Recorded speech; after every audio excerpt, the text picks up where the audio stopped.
Ay, Nueva York, cuánta historia. Ya estuvimos por el Bronx, la inigualable Little Italy, Coney Island. Y ahora le toca el turno a The Hell's Kitchen, 1966. Acá no son todos italianos. También hay irlandeses, puertorriqueños, polacos, etcétera, etcétera. Esta es la historia de 4 amigos que vivían en este barrio. Y Lorenzo, mejor conocido como Jakes, es quien la relatará. Este era uno de los más piolas dentro del grupo. En su casa tenía a su viejo que le daba muchos consejos, pero el tipo era medio violento con su mujer. John era el más pequeño, pero no se comía ninguna y enfrentaba a lo que venga. Le gustaba mucho dibujar. Jakes y John pretendían ser curas debido a que les atrae terriblemente las confesiones de la gente. Luego estaba Michael, que era el facha del grupo y el más experimentado con las minas. ¡Facha!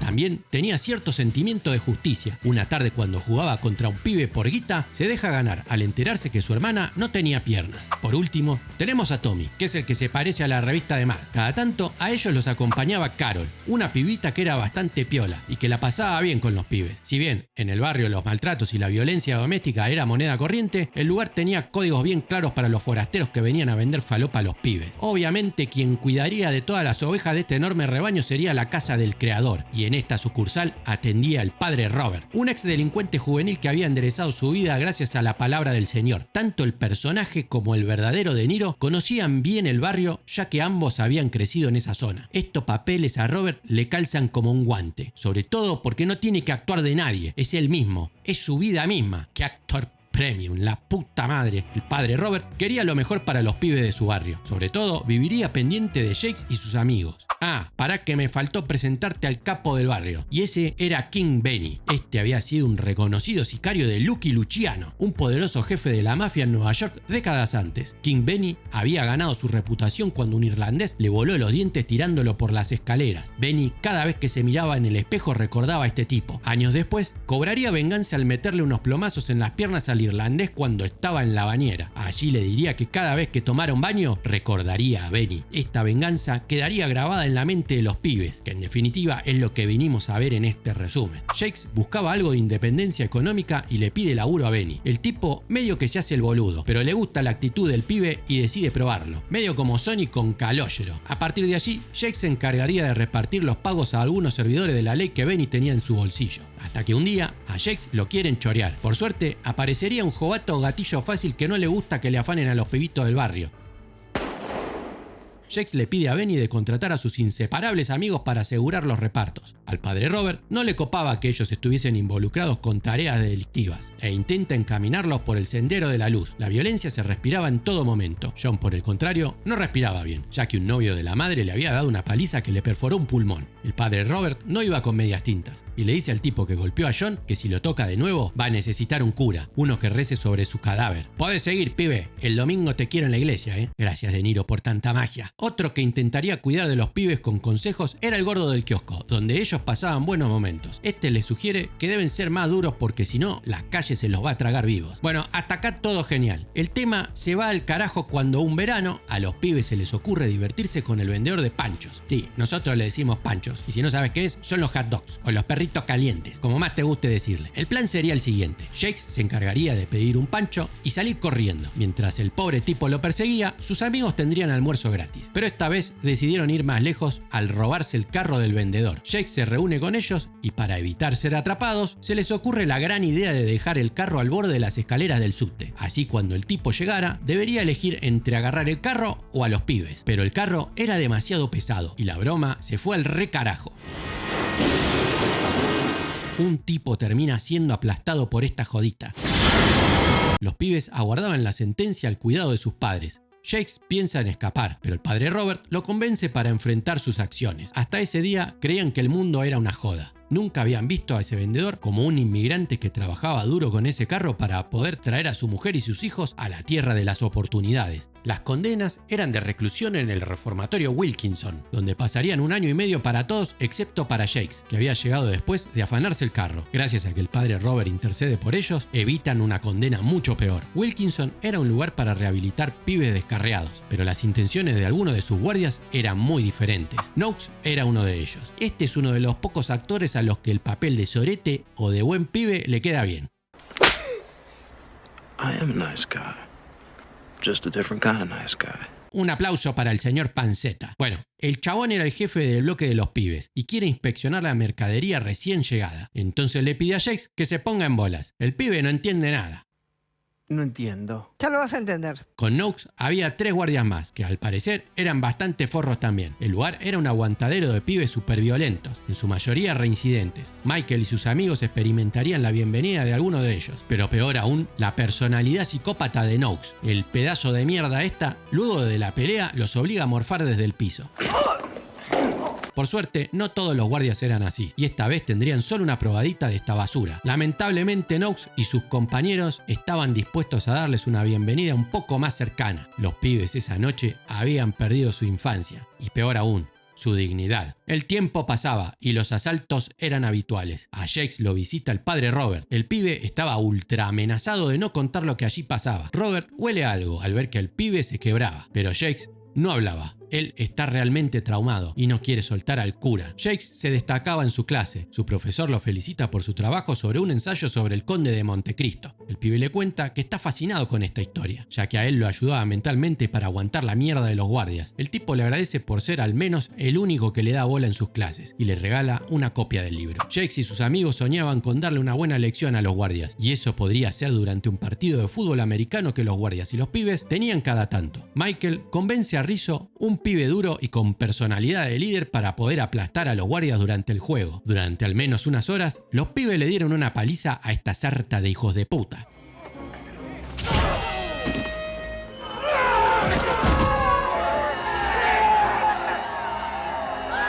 Este comportamiento sería suficiente para darle motivos a Noakes y los trastornados mentales de los otros guardias de dejar al borde de la parca a Jakes y sus amigos. Para Rizzo, el final sería menos feliz, ya que lo habían molido a golpes hasta no dejarle un hueso entero. El tiempo pasó y la condena de Jakes estaba a 24 horas de ser cumplida. Él y sus amigos hacen un pacto de no contar nunca a nadie lo sucedido allí. El precio de su dignidad era más grande. Los guardias no dejarían a los pibes sin una buena despedida para Jakes. Si te gusta el contenido, por favor, suscríbete, dejale un me gusta y compartila. ¡Seguimos! Casi 15 años habían pasado. John y Tommy habían fundado una pandilla de asesinos a sueldo. Durante una noche de tragos, John necesita ir a cambiar el agua de las aceitunas. En el camino, sus ojos no podían creer ver lo que el destino le estaba regalando. Sus recuerdos más terribles enterrados dentro de su conciencia habían sido activados. Sin dudarlo un instante, le pide a Tommy confirmar lo que había visto. Y tampoco lo podía creer. Knox, sin saberlo, estaba disfrutando de su última cena. Los chicos se acercan para recordarle sus nombres y las atrocidades cometidas con ellos. Knox, lejos de arrepentirse, se hace el desentendido, pero Tommy le presenta a su amigo Walter PPK, icónico aliado de la gente más facha de todos. Walter PPK. Yeah, baby, yeah! Knox ahora sabe que este es su último bocado y redobla su apuesta basureando a los pibes. John, cansado de oírlo, le dice que su tiempo expiró. Al sorete lo crucifican a balazos. Los pibes saldan su cuenta y se van retranca. La ley los identifica como los autores del asesinato. Jake se entera y va a verlos. John, muy contento, le dice que hay uno menos. Este no jode más. Inmediatamente después, Michael se pone en contacto con Jakes. Resulta que el pibe sería el fiscal de la causa de sus amigos. Jakes le dice que renuncia al caso, que si no, King Benny y la pandilla de los pibes lo iban a quemar. Pero Michael lo tenía muy claro. Él había solicitado el caso con el objetivo de perderlo y ayudar a sus amigos. Al mismo tiempo, terminar de cobrar venganza con los que les habían arruinado la vida. Pero todo debería ser estratégicamente montado para no despertar sospechas. Uno se pregunta, ¿no hay nadie que haga una asociación de Wilkinson con los acusados? Eso determinaría el móvil, ¿o no? Sí, pero resulta que los registros del reformatorio son destruidos después de 7 años. Michael le cuenta que el resto de los guardias se cubrían en la piel de cordero siendo policía, funcionario público y maestro de escuela, pero manteniéndose muy activos con sus adicciones por los pibitos y otras bastante lucrativas fuera de la ley. Estas basuras deberían arder por lo que hicieron. Luego de esa noche, ellos no podían ser vistos juntos nuevamente e idearon un sistema para comunicarse. La clave era intentar invalidar a los testigos de esa noche. King Benny había convencido convencido a 2 de ellos de no hablar. Michael intentaría encargarse de los otros 2 durante el juicio, pero una pieza más sería necesaria para ensamblar este rompecabezas. Un testigo que hable a favor de John y Tommy. King Benny sería informado del plan secreto. A los pibes le habían asignado de abogado a Danny Snyder, un borracho y papucero que no ganaba un caso en años. En principio, Benny lo reemplazaría por uno de su clan, pero Michael lo necesitaba, ya que podría armarle los guiones de lo que debería preguntar y no ser relacionado con nadie de la mafia. Entonces Benny le explica a este abogado cómo va a ser la mano. La personalidad de Danny, interpretada por Hoffman, es como una mezcla de abogado de jurado en fuga con Rayman. Danny medio que no quería participar, pero Benny le dice que si no colabora hay zapatos de cemento para caminar en el Hudson. ¿Capish? King Benny también hablaría con la pandilla de John y Tommy para darles la orden de no tocar a Michael. Jakes va a ver a Carol, la antigua amiga del grupo. Ella había tenido una relación con Michael y con John, y odiaba a Michael por tomar el caso contra sus amigos. Jakes le haría cambiar de opinión, pero primero deberían ponerse un poco al corriente de sus vidas, y sobre todo, saber por qué Jakes nunca le había pedido de salir. Bueno, acá viene un poco de tensión, pero se diluye cuando el pibe le pide tener acceso a algunos archivos. Carol trabajaba de asistenta social y podría aportar su granito de arena al plan. Unos días después se inicia el juicio, donde Michael se muestra implacable sobre la culpabilidad de los sospechosos. En contrapartida, Snyder se movía en cámara lenta y apenas podía leer el guión. Jakes en todo momento se muestra al borde de querer contar algo, con su padre, con King Benny, con Carol. Pero algo lo retenía. Ese pacto, esa dignidad, lo amordazaba en su inconsciente. Los recuerdos enterrados en su mente se ponen más vivos que nunca. Todavía faltaba el testigo a favor de John y Tommy, y Jakes busca uno que de aceptar sería un testimonio aplastante para el juicio, y ese era el padre Robert, el cual entiende la jugada, pero necesita saber si habían matado a Knox. Jakes lo confirma. Aún así, Robert, con el aprecio que le tenía a los chicos y sobre todo a Jakes, decide dejar que le dé el motivo por el cual mentir a favor de los chicos. Jakes había rescatado esos recuerdos dolorosos porque sabía que servirían como moneda de intercambio para que Robert tomara al menos en cuenta su petición. Entonces Jakes decide contar la verdad sobre las atrocidades, torturas y bueno, ya saben, durante horas puso al desnudo los detalles del infierno. El padre Robert oía el relato e intentaba no desarmarse. Perdón, la cara de De Niro es lo que demuestra qué es transmitir un personaje. Apenas se oye un relato en el fondo, el contexto es claro, pero la representación de este tipo al ser atravesado en sentimientos por el infierno de los chicos es sublime. El cura necesitaría unos días más para tomar la decisión. En otro día del juicio, una de las testigos identifica a los pibes como los autores del hecho. Es el turno de Danny Rayman para interrogar a la testigo. El guión de Michael era detallado, sacar a la luz que la mina se había chupado una botella de vino y algún martini momentos antes del asesinato. Como segundo punto, Snyder identifica que la mina al oír el disparo se aterrorizó y escondió su cara, lo cual le quita veracidad a la posibilidad de haber visto a los sospechosos. El plan de Michael parecería funcionar. No todos los guardias caerían bajo este juicio. Michael preparó diferentes condenas para ellos. Jake llega de manera encubierta a un tipo de asuntos internos gracias a un cana que era sobrino de Benny, el cual tenía la ambición de ascender en las fuerzas rápidamente. Allí Jake le ofrece a uno de los guardias, que era un policía corrupto. Michael lo había provisto de toneladas de evidencia para hacer que el sorete este se pudra en el infierno. Lo mejor de esta escena es que el cana le dice: loco, te pido una cosa, si alguna vez te enojas conmigo, por favor avísame, así me das la oportunidad de disculparme. El tiempo se agotaba y Jake necesitaba una respuesta de su viejo amigo. Mientras tanto, Michael daría detalles sobre el asesinato. También interrogará al segundo testigo, pero nunca expondría el móvil del asesinato. Es tiempo de cobrarle a otro de los guardias, Addison, el que tenía la mayor adicción a los pibitos. Benny había adquirido una deuda de $8.000 de este violín. Con ella se va a ver a un jefe narco para venderle la deuda del guardia. Benny le cuenta que había sido el guardia de Wilkinson durante la estadía de su difunto hermano, Rizzo. El narco le muestra mucho respeto a King Benny. Antes de irse, Benny le dice que este tipo había molido a palazos a Rizzo hasta matarlo. El último sorete de los guardias vendría para dar testimonio de la noble personalidad de su amigo Knox. Michael le dedica apenas unos minutos a ello